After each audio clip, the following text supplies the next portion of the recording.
News Now, tracking a few lingering storms and more in the forecast going into your afternoon Friday. Have the timing. It's coming up. A major decision expected tomorrow from the Supreme Court. How a case from parents in Montgomery County could impact kids all across the country. The deafening decibels are fueling the frustration for some families in the district. It's a health hazard. It's an inconvenience. People are being woken up in the middle of the night. They say lawmakers need to turn down the volume on some booming cars. The National Mall, once again, the site of an art fixture pointed at the president. We're hearing from the artist behind these sculptures. You're watching the station covering all of the DMV. This is DC News Now.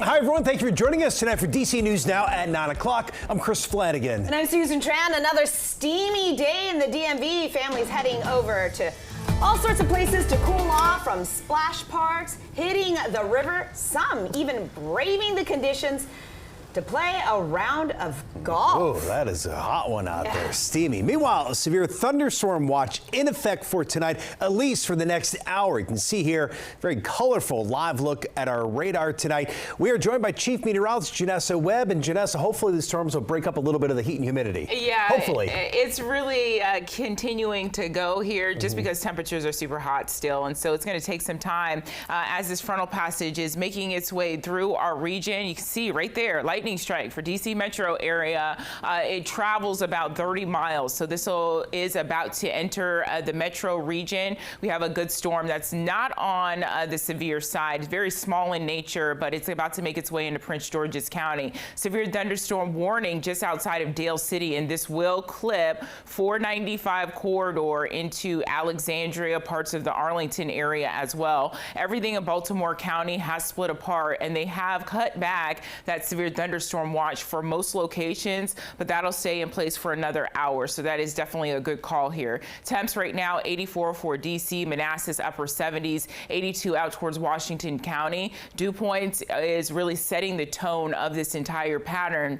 We're currently into the 70s, and so that mugginess continues to be at play. Overnight lows are a lot better compared to the last couple of nights. I think tomorrow, as you're starting off your day, you're going to notice the difference with daytime highs tomorrow struggling to get into the 80s, but we have more heat that will build going into this upcoming weekend. More on that forecast. It's coming up. All right. Well, Janessa and the DC News Now team of meteorologists is tracking heat concerns.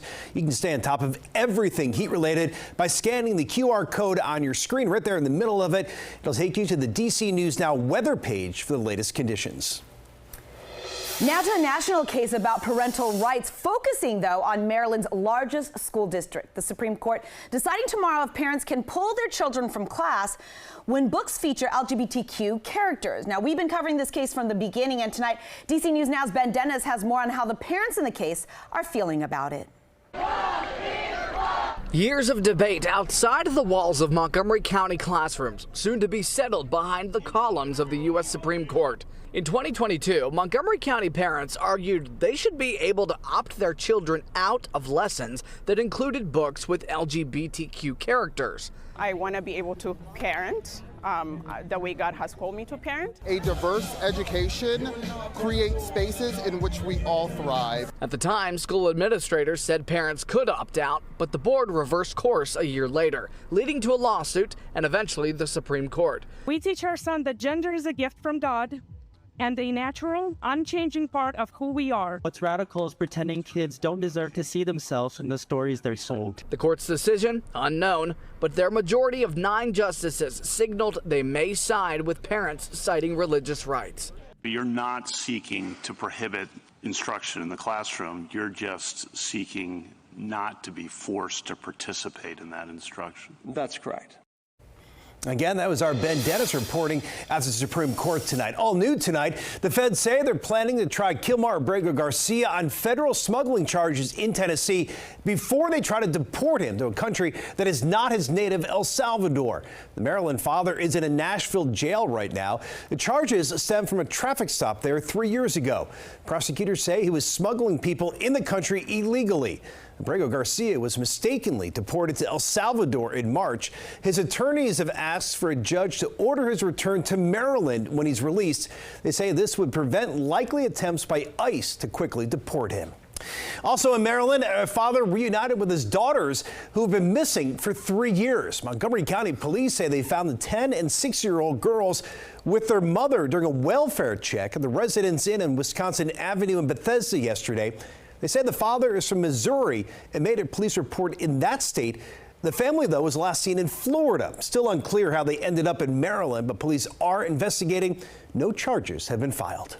New court documents out of Maryland revealing some really disturbing details. A Parkdale High School teacher has been indicted on multiple charges of sexual abuse against a child, including rape. The state's attorney saying that Amir Johnson abused the child between January and April of this year. Johnson has been suspended from the school. Now, officials are releasing a statement saying Prince George's County Public Schools is committed to the safety and well-being of our students and staff. The school system is taking this matter very seriously and fully supporting law enforcement in their ongoing investigation. A revving engine, a loud muffler, some cars in the district really pumping up the decibels and driving neighbors to complain. Yeah, including some people in Northwest who are urging local leaders to turn down the volume. They're telling DC News Now's Max Marcilla there's a sound solution already out there. It's loud here along the Potomac Parkway 66 tunnel. Commuters and travelers routinely make their way in and out of the district, but it's at night when some say they hear the most problems. It is loud. Think of a loud motorcycle with somebody's just revving his engine, or a car that doesn't have the muffler properly fixed. Gregory Squires and Matt Lawler live right above this stretch of road and tell us they're constantly up in the middle of the night because of loud, disruptive cars. Look at under my eyes, there are circles. So I've lost a lot of sleep. Beyond personal inconvenience, they call the noise a health and safety issue, and they're even more frustrated because they feel a solution is right there. We think we found a fairly cost-effective and simple solution. That would be acoustic or noise cameras similar to the speed cameras that we have. Noise cameras are a newer idea, but DC would be far from the first to do it. In fact, neighboring Montgomery County is in the midst of a pilot program now, and a DC council member actually proposed a similar program a few years ago. It's really problematic when these vehicles are purposefully altered to remove parts of them to make them so much louder than they naturally are. As we reported in 2023, Councilmember Brooke Pinto introduced a bill to start a noise camera pilot program. It never passed. Testimony from then interim director of DDOT Sites Equity and Technology Concerns also saying while excessive noise can be a disruption to communities and present legitimate concerns, the focus of DDOT's automated enforcement program must remain safety. Speed cameras, which are across the district, an example of that. They should be enforcing this. Meanwhile, Squires and Lawler are urging district officials to reconsider and pilot noise cameras. Let's get the trial up and let's do what other cities have done to successfully solve this problem. In Northwest, Max Marcilla, DC News Now. DC News Now is your local election headquarters in Virginia. The top of the Republican ticket is campaigning together for the first time next week in Vienna. Gubernatorial nominee Winsome Earl-Sears, Lieutenant Governor nominee John Reed, and incumbent Attorney General Jason Miyares will hold their first joint appearance. They'll be at the Vienna Volunteer Fire Department Tuesday evening. Meanwhile, Abigail Spanberger, the Democratic nominee for governor, will be campaigning Tuesday as well. She'll be in the Hampton Roads region. Another statue on the National Mall. This time it's a golden television with video poking fun at President Trump. We spoke with the creator behind the exhibit, and he says he's part of a small group of artists responsible for the last two displays. Now, the first one, the thumb crushing the Statue of Liberty you see on the right. Now, he says they were calling out President Trump for being anti-American with his dictator-like parade, but when the White House reacted to it, saying, in America, you have the freedom to display your so-called art no matter how ugly it is, that just inspired them even more. This latest monument has a battery running the television, and it should last through Sunday night for the length of their national park permit. When asked if fear is keeping them anonymous, he says a small part. But really, it's to make the art the centerpiece of conversation. We're helping you stretch your dollar. The DC Library is now offering free children's eye exams and glasses. Organizers say it's for students in pre-K through 12th grade, and the dates they span from this month through September. You can register for the event by going to our website, dcnewsnow.com. And good news for book lovers. The Mount Pleasant Library in D.C. will reopen after weeks of weather and construction delays. The library has a new roof, HVAC system, and flooring on the lower level. It is scheduled to reopen on July 7th.